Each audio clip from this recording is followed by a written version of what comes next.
Hey all, today we're going to talk about the anticlimactic victories of body neutrality. So, recently in one of my group coaching calls for body image, I had a client come in and she was a few months into the program and she told this story about how this guy that she had really liked had broken up with her and she was so sad and the week had been just awful. She tells this whole story and we're all sort of nodding along like, yes, this sucks, this is horrible. And she gets to the end and she's like, you're going to think that this is me being like, really upset. But actually, I'm so excited because for the entire week, I was really, really sad. But the entire time, I never blamed my body. I never obsessed over calories or exercise. I never binged. I never blamed myself for being too fat or ugly for this guy. Like, I never once stepped into a space of body image or food stuff the way that I would have a few months ago. And everyone's just like, right? Like, this is huge. This person had been struggling so much to get to a place where she could embrace some measure of body neutrality. And this is this huge win. But the thing is, as we sort of processed it as a group, someone was like, it's interesting to me that this body neutrality win that I imagined, like, oh my God, if I'm body neutral, I'll finally feel good. I imagined it would be more like exciting and fun and sparkly and sexy, But instead it's like, I was just sad all week. I was just really sad because somebody I liked dumped me. And this is how it goes. This is always how it goes. So we came up with the term anticlimactic victories when it comes to body neutrality because this is how it usually is. Somebody comes in and they're like, holy shit, this is the first time in my life that I did this thing that was really hard and stressful, and I didn't blame myself and obsess over food, weight, exercise, calories, skin, or shape, or cellulite, or whatever the thing is for you. The first time you live life without those things cropping up is a body neutrality win. But most of the time that you notice it, you're going to notice it because some shitty thing happened and you dealt with it directly. I see a lot of hope and expectation placed in the idea that a body neutrality win, when you finally reach body neutrality or body positivity or self-acceptance or self-love or whatever language you're using, that it's going to be amazing. And I think that sets us up, unfortunately, for like this kind of anticlimactic feeling. Because really, when you are truly in body neutrality, it's kind of boring. It's not really that exciting of a win. You don't wake up and look in the mirror and go, oh my God, I love this. What? This is so good. You wake up, you look in the mirror and you go, okay, and you move on with your day. It's boring. It's a non-moment instead of a moment. And that's the win.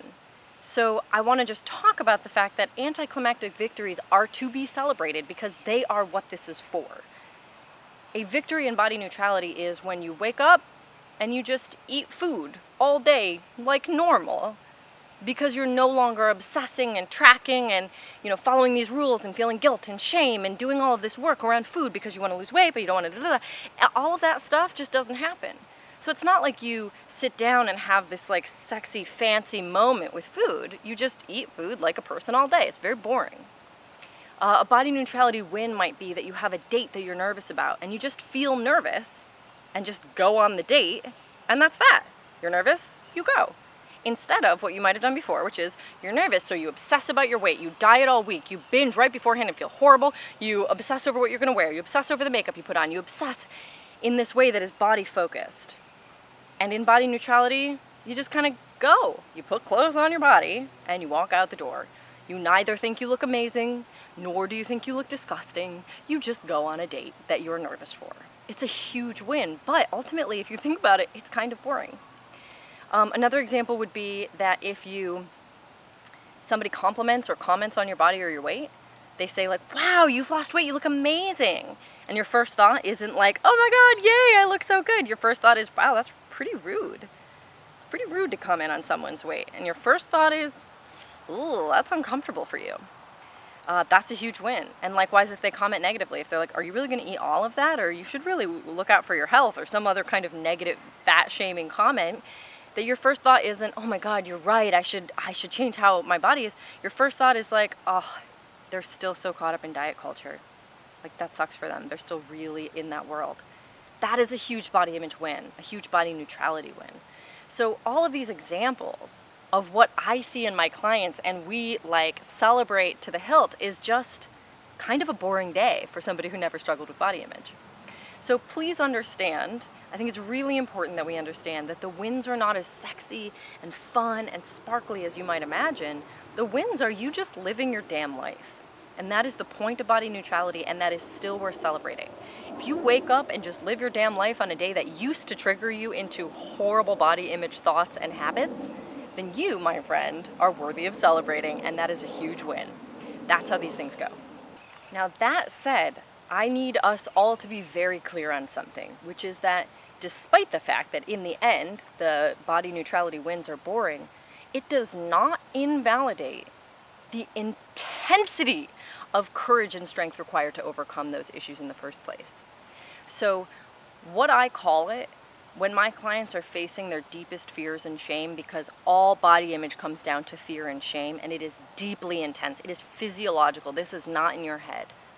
You are walking trauma when it comes to this stuff. You are afraid that if you gain weight or if somebody sees your size or shape or cellular flaws, that something horrible will happen. That is in our bodies. There is a feeling that if you wear shorts, you will die. If you wore a tank top and people found out you had jiggly arms, you would be cast out from your community. You would never find acceptance or connection again. You would be alone forever. There is deep, powerful trauma, shame, and fear all wrapped up in body image stuff, which means that when we do the work to heal it, we're fear-facing. I have all my clients do so much fear-facing, baby steps towards fear-facing over and over and over.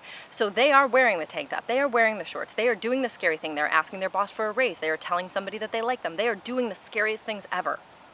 And in those moments, they are facing death. I call it death work.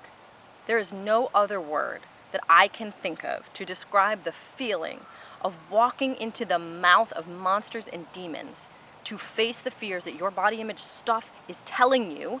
You have beliefs that are based on lies that say, if you look this way, people will hate you. If you let people see this thing about you, you'll have no friends, nobody will ever love you, you'll be alone forever. Those are messages in our heads, in our bodies. We are terrified to do this work. And that is normal. That is the normal result of living in a culture that tells us that only one kind of person and body is worthy of respect and belonging and getting their emotional needs met and connection and love. So it is a normal response to living in this culture. And in order to face those fears and face that shame, you have to do death work. And I'm going to give you some examples, because having clients do this work over and over again, they take every ounce, every tiny bit of courage inside them and strength inside them to do the scary thing. And it's only on the other side that you get to a point where you're like, oh, that wasn't so bad. So if wearing shorts, for example, is your thing, right? You're like, I can never let anybody see these legs. These are bad legs. Everybody will realize I'm not attractive. They'll realize that I'm not thin. They'll realize that I'm not perfect. That's it. That's game over for me. I'll die. There is that feeling. Even, yes, it's dramatic, of course. I'm speaking from the unconscious a little bit here. Nobody probably believes consciously that they're going to die if somebody sees their legs, but there is that feeling, that death work is involved. So when they wear shorts for the first time, they will feel like they are in danger. They will walk through the world that day terrified, panicky, in a huge, sweating, heart racing, big physiological reaction. At the end of the day, they might be like, okay, I lived. It's okay. I did a brave thing. They might need to sleep for a long time and do a bunch of recovery and be super gentle with themselves. And if they did that every week for months, they kept facing these fears. They kept doing things that scared them. They kept breaking the rules that they'd learned about what a person who looks like them is allowed to do. By the end of all of that, it would feel like, why was I so scared of wearing shorts? I forget. Because now I'm naked in front of people all the time. I wear bikinis and I'm in steam rooms and I'm wherever, and it's like, I forgot that was so scary.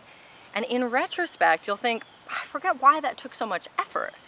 It's so not scary. Obviously, nothing bad happens. Nothing bad has happened. That's the anticlimactic nature. But it doesn't invalidate the fact that when you start that thing, when you do that death work, when you march into the mouths of demons and monsters for the first time, you feel like you are marching to your death. It is so painful, so scary. So I really want to be clear that yes, on the other side, you will look back and go, I'm sorry, what was I afraid of? Like, why was this such a big deal? Why did I live my entire life thinking I had to wear mascara and now I don't because, like, obviously I just didn't wear it for a few days and nobody cared? Nothing bad happened? It doesn't invalidate the fact that you had in your belief system a feeling that if you didn't wear mascara, something horrible would happen. It doesn't invalidate the courage and strength that took you to get there. So this is one of the big reasons why it ends up being anticlimactic. It's because you spent so much effort in the beginning to overcome these fears and this shame. That doesn't invalidate anything, but it does sort of speak to why in the end you'll feel like, oh, this was just a boring day, I just wore shorts, this is not that exciting. It's because all of that death work, all of that fear and shame is now gone after you've been facing these fears for a while and gotten into a groove where you're just okay doing that, your comfort zone is that much bigger. This is why that happens. And part of the reason for this is because body image is based on rules. All of this idea of how you're supposed to have a body or how you have to have a body or how the only right and wrong way to have bodies, it's all based on a bunch of fake rules of, from diet culture and fat phobia and white supremacy and sexism and patriarchy and ableism. These are systems that inform what these rules are. And even in smaller communities, we've got different rules in different micro communities for what is the right way to look, the right way to have a body. So with all this in mind, you are breaking rules, and it feels like if you break these rules, you'll die. So that is where this stuff comes from. And on the other side of it, it's a little boring to go and wear the bikini and not think about it, to eat the food and just not think about it, to go on a date, to have your heart broken, to have a setback at work and not blame yourself and your body, to just be sad about that thing, to just be disappointed, to just be nervous, to just feel your feelings. But that's the goal. The goal is to be in reality fully, to be truly here with what's real. And what's real is your feelings about this situation. What's not real, but what used to protect or serve you before you find body neutrality, is that you blame yourself and you project it all back inward so that you feel like you have some sense of control, or because of the set of rules that you feel like you've been following or breaking or whatever it is, that is where you used to be, so that if there was a setback or a disappointment, you blame yourself and you go down this spiral. And body neutrality just means you're disappointed. It's a setback and it sucks. Okay. So if you want these body neutrality wins, if you want to get to the other side and feel like, wow, this is boring, but it's awesome also, I highly recommend going through 4 steps to face those fears, do that death work, and get to the other side. The first step is to identify the rule that you're following. And the rule can be identified usually by any statement that you say to yourself that starts with I have to, or any statement that starts with I can't. So I have to wear pants instead of shorts to cover up my legs. I have to wear a one piece instead of a bikini because of my belly fat. I can't go to work without mascara because I look too exhausted. I can't get away with no foundation because my skin's too bad. So any of those statements around body and beauty stuff that comes with I can't or I have to, that's the rule. So that's the first step. The second step is to identify the fear in there and be really specific with this. What are you afraid would happen if you broke that rule? And let yourself go to your unconscious place, because most of the time people will tell me, well, I don't think anything actually bad is going to happen. And I'm like, yeah, I know that. We know that. You're a smart person. You know that if you don't wear mascara, nothing bad is going to happen. But what does the worst little nasty voice in your head say will happen? Because that's the thing that keeps you from doing it. So really be honest, be specific. What are you afraid would happen if you wore the shorts or the bikini?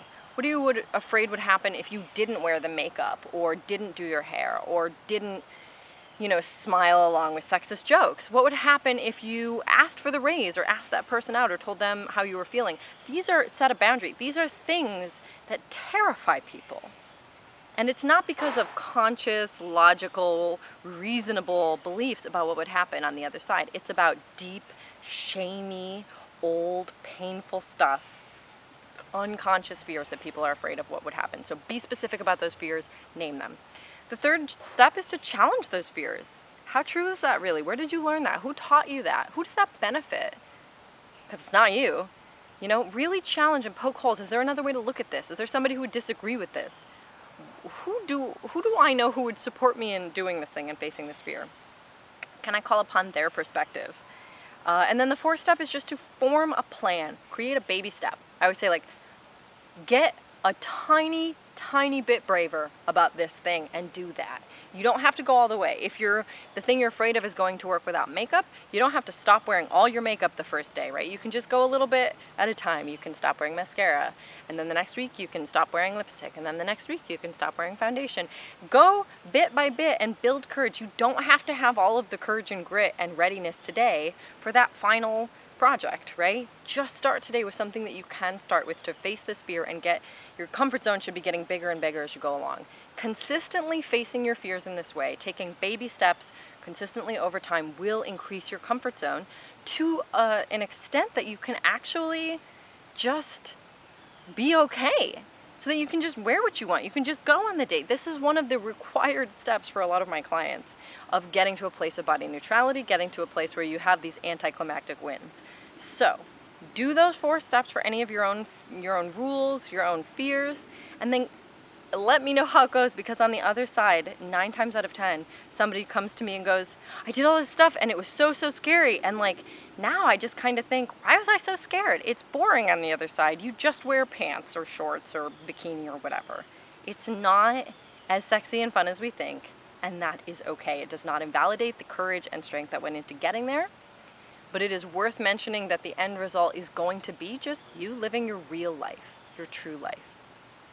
The last thing I would say to somebody who's starting out on this path and they're looking towards body neutrality and really wanting to have these anticlimactic wins is to make a new goal.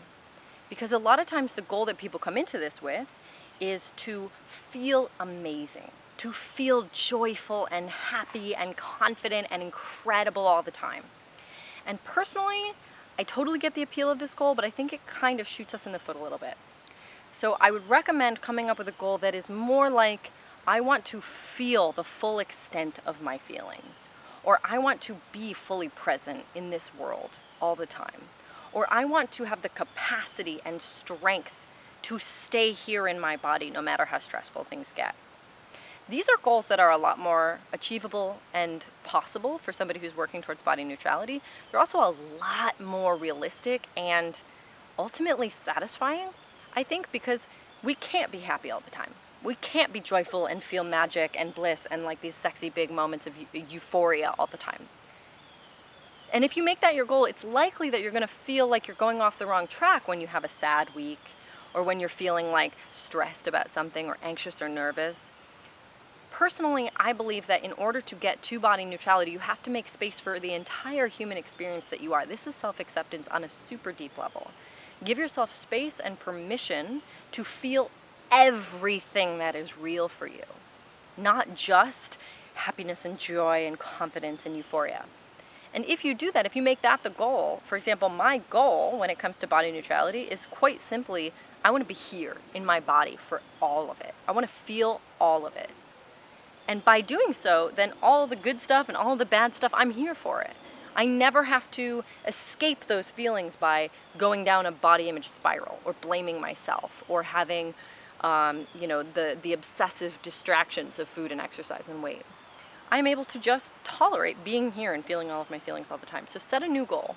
Stop trying to make the goal joy and happiness and bliss, and make that goal realistically. I want to feel all of the things that are real for me and my body all the time.